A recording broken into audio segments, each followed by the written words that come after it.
জেনা এমন একটা পাপ, যেই পাপ থেকে যদি কোনো যুবক নিজেকে বাঁচাতে পারে, মৌতের হাত থেকেও বাঁচাতে পারবে ইনশাআল্লাহ।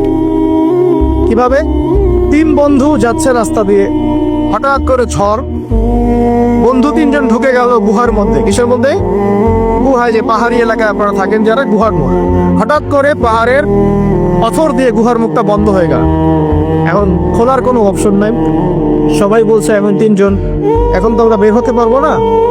সবাই সবার নেক আমলের ওসিলা দিয়ে আল্লাহর কাছে দোয়া করো। কিসের ওসিলা দিয়ে? নেক আমলের ওসিলা দিয়ে দোয়া করতে হয়। জাবিস, মৃত মানুষকে ওসিলা করে তার জন্য নজর মানত জবাই করে দোয়া করতে হয়। নিজের নেক আমলের ওসিলা দিয়ে আল্লাহর কাছে দোয়া করতে হয়। আল্লাহ পাক এখন দোয়া শুনলেন। একজন বলছে, আমি আমার পিতা মাতাকে খুব খেদমত করতাম, তাদেরকে দুধ পান না করে দুধ পান করাতাম না, নিজেও করতাম না, ছেলেদেরকে করাতাম না। আল্লাহ, এই কাজটা তোমার ভালো লাগলে আজকে গুহার মুখ থেকে পাথর সরিয়ে দাও। পাথর একটু সরে গেল। পাথর আল্লাহর কথা সরে কিনা? সরে না? সবাই আল্লাহর কথা শোনে। আগুন আল্লাহর কথা শোনে কিনা? ইব্রাহিমের জন্য আগুন ঠান্ডা হয়ে যায় নাই?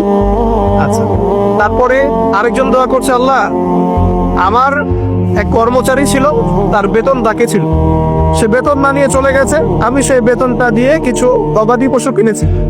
আস্তে আস্তে গবাদি পশু বেড়েছে, অনেক দিন পর সে এসেছে টাকা চাওয়ার জন্য। আমি বলেছি সবই তোমার, সব নিয়ে চলুন। সে বলেছে, আপনি কি ফাইজলামি করতেছেন? আমার টাকা আমাকে দেন। না, তোমার টাকা দিয়ে আমি এটা কিনেছিলাম, আজকে বংশবৃদ্ধি হয়েছে, সব তোমার, নিয়ে যাও। সে নিয়ে গেল।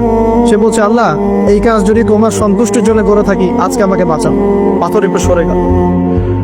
এবার তৃতীয় ব্যক্তি, এই ছেলে বলছে, যুবক ছেলে, আল্লাহ, আমার একজন চাচাতো বোন ছিল। কে ছিল? এই যে বয়ফ্রেন্ড গার্লফ্রেন্ড, খালাতো বোন, চাচাতো বোন, এখন তো বিচ্ছিরি অবস্থা। এখন এমন একটা অবস্থা, সভ্যতার রিপোর্ট গুলো পড়ে দেখি, ভাইও বোনের সাথে জানা করে না।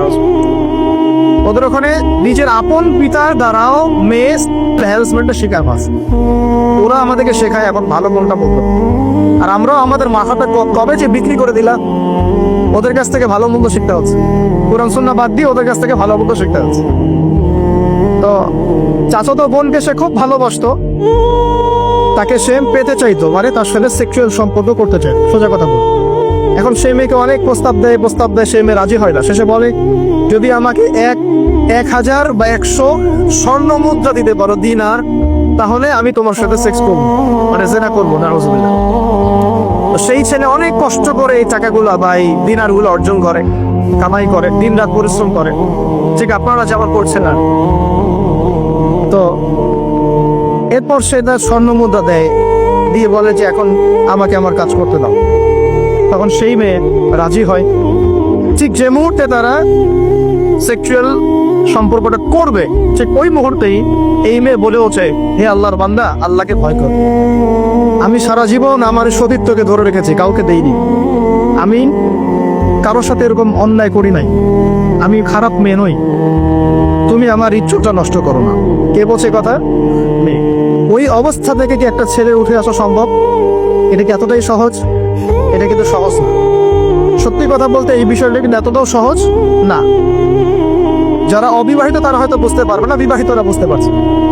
তো ওই অবস্থা থেকে সেই টাকাগুলো না নিয়ে সেই স্বর্ণমুদ্রা মেয়েকে দিয়ে ওখান থেকে সেই ছেলে উঠে আসে আল্লাহর ভয়ে। সে এখন গুহার মধ্যে আটকা পড়েছে, আল্লাহকে বলছে, আল্লাহ, ওই দিন ওই কাজ যদি তোমার সন্তুষ্টির জন্য করে থাকি, আজকে আমাকে মৃত্যুর হাত থেকে বাঁচাও। সমস্ত পাথর দপদপ করে সরে গেল। এটা কিন্তু কোনো গাল গল্প না, এটা বনু ইসরাইলের ঘটনা, সত্য ঘটনা। এই হাদিস থেকে আমি আপনাকে দলিল দিচ্ছি যে যদি জেনার মতো পাপ থেকে আমি সরে আসতে পারি, সাক্ষাৎ মওত থেকে আল্লাহ বাঁচাতে পারে। প্রিয় ভাই, সেই যুবক আরো সে ছায়া ছায়া পাবে যে তার যৌবন কালটাকে আল্লাহর পথে কাটিয়েছে, এবং যাকে কোনো সুন্দরী মেয়ে জেনার জন্য আহ্বান করে, সে বলে আমি আল্লাহকে ভয় করি। আমরা তওবা করি, আমরা কোনো প্রকার জেনার পাবে যাব না। যদি হারাম কোনো সম্পর্ক থেকে থাকে, আজকেই এই নাম্বার ডিলিট করে ফেলতে হবে। আল্লাহ পাক তৌফিক দান। ডিলিট করার আগে আবার ফোন করে বলেন না যে আজকে থেকে আর কথা বল, তাহলে এই কথা আর কোনোদিন শেষ হবে? একবারই বন্ধ, ডিসকানেক্টেড। কার জন্য? আল্লাহর জন্য। এবং এটা করার পরে আল্লাহকে বলতে হবে, আল্লাহ, শুধু তোমার ভয়ে এবং তোমার সন্তুষ্টি পাওয়ার জন্য আমি জেনা থেকে বেরিয়ে আসলাম।